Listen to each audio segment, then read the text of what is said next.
Last week, several prominent members of the Association of the U.S. Army voiced their thoughts on the types of technologies that will be critical in developing next-generation combat vehicles.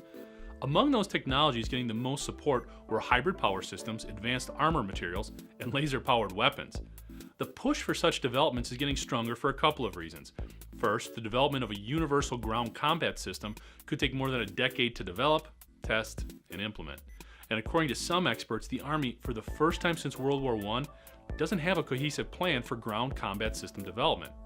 Second, more investment is seemingly being poured into military technologies that are either less dependent on human engagement, like drones and cyber, or those where the focus is more on weapons delivery than individual fighting, like jets and submarines. However, the ugly truth is that wars are won with actual boots on the ground. And in addition to battling conflicting investment priorities, the face of the enemy continues to change for the Army, with a stronger shift to smaller forces battling in isolated urban areas. With this type of terrain in mind, the Army is focused on proximity and reliability.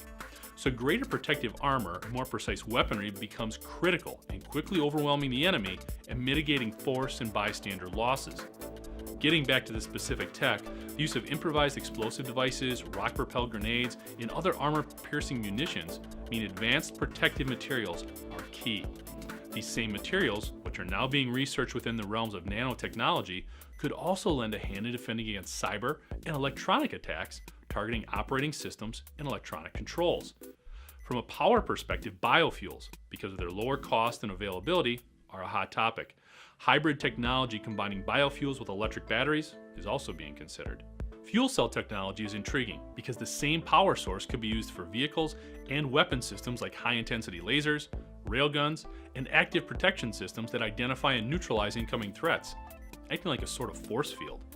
At the end of the day, the Army has a number of intriguing options, and their decisions will be critical in pushing new technology forward, as well as ensuring soldier success and preservation.